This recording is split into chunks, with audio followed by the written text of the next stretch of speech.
खुलुमबाय स्टुडिय'आव आं दाइद' राजिब बसुमतारी बे समाव नोंथांमोननो आं मोनसे सोमोनांथाव खौरां लानानै फैदों दिनै आरो गाबोननि गेजेराव नोंथांमोननि थाखाय मोनसे सोमोनांथाव खौरां थांगासिनो दं बेनो जाहैबाय दिनै आरो गाबोननि गेजेराव नोंथांमोना नुनो मोनगोन अखाफोराव सुपार ब्लु मुन आरो बे सुपार ब्लु मुना 1000 बोसोरनि उनाव जानो थांगासिनो दं आरो दिनै आरो गाबोनखौ नोंथांमोना गोसोआव लाखिदि अखाफोराव सुपार ब्लु मुन नुनो थांगासिनो दं बे समाव आं नोंथांमोननो फिन फोरमायबावदि दिनै आरो गाबोननि गेजेराव सुपार ब्लु मुनखौ जोंनि भारत हादरावबो नुनो मोननाय जागोन आरो बेखौ माबे हादराव नुनो मोननाय जागोन बेखौबो नोंथांमोननो फोरमायगोन लोगोसे जोंनि भारत हादरनि साफ्रोमबो सुबुंफोरनि थाखायबो मोनसे सोमोनांथाव खौरां बेनो जाहैबाय सुपार ब्लु मुननि गेजेराव मोननै फारागथि थायो जेरै ब्लु मुन आरो सुपार ब्लु मुन आरो बे सुपार ब्लु मुनानो जाहैबाय 1000 बोसोरनि उनाव जायो एबा गोबां रोजा बोसोरनि उनाव खनसे जायो जाथाया 1000 बोसोरनि उनाव जानो थांगासिनो दं बेखौ भारत हादरनि साफ्रोमबो सुबुंफोरा दिनै मोनाबिलियाव नायोब्लानो नुनो मोननाय जायो आरो बे सुपार ब्लु मुना मानि थाखाय जायो बे सुपार ब्लु मुना मानि थाखाय जायो होनना बुङोब्ला दान मोनसेनि गेजेराव जों नोंथांमोना मिथिखागौदि दान मोनसेनि गेजेराव खनसे पुर्णिमा जायो नाथाय गोबां बोसोरनि उनाव दान मोनसेयावनो खननै जुदि पुर्णिमा जायोब्ला बेखौनो सुपार मुन बुंनाय जायो नंगौ बे समाव फिन फोरमायबावोदि नोंथांमोननि गेजेराव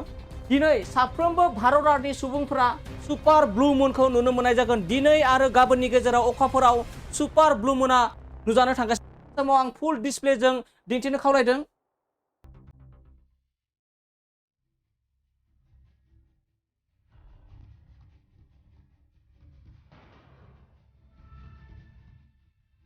नीला गाबनि अखाफोरा मानो जायो आरो मानो सोमोनांथाव आरो माबोरै नोंथाङा बेखौ नुनो मोननाय जागोन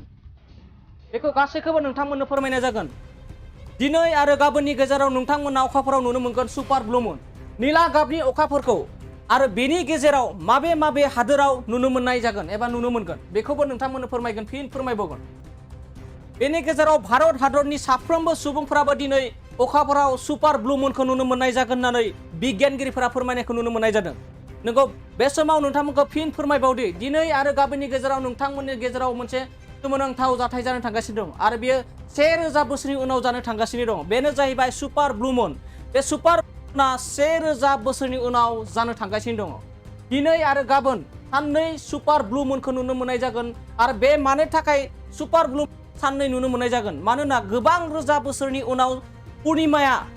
दान मोनसेयावहा खननै जानो थांगासिनो दं आरो बेखौनो सुपार ब्लु मुन होननानै मोनथिना मोननाय जादों एबा बिगियानगिरिफोरा बुंनायखौ नुनो मोननाय जादों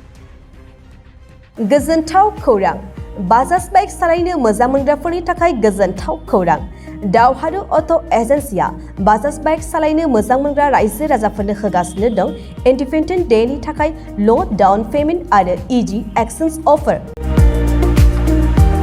1 आगष्टनिफ्राय 15 आगष्टसिम होगासिनो दं क'क्राझार दावहारु अट' एजेन्सिया आरो क'क्राझार जिल्लानि सिङाव थानाय काराइगाव दतमा आरो बडगावआवबो 3 आगष्टआव फेस्टिभ आउटलेट गोदानै बेखेवनो थांगासिनो दावहारु अट' एजेन्सि बे गोदानै बेखेवनाय ब्रान्च श'रुमआवबो ल' डाउन पेमेन्ट आरो इजि एक्सचेन्ज अफार लानो हागोन बाइक सालायनायाव हमनो थाखाय हेलमेट बेसेन लायालासे बाइगिरिया मोननो हागोन आरो सीट कभार्स बेनि अनगायैबो जाय फाइनेन्स लागोन बिथाङा खम डाउन पेमेन्ट होनानै लानो हागोन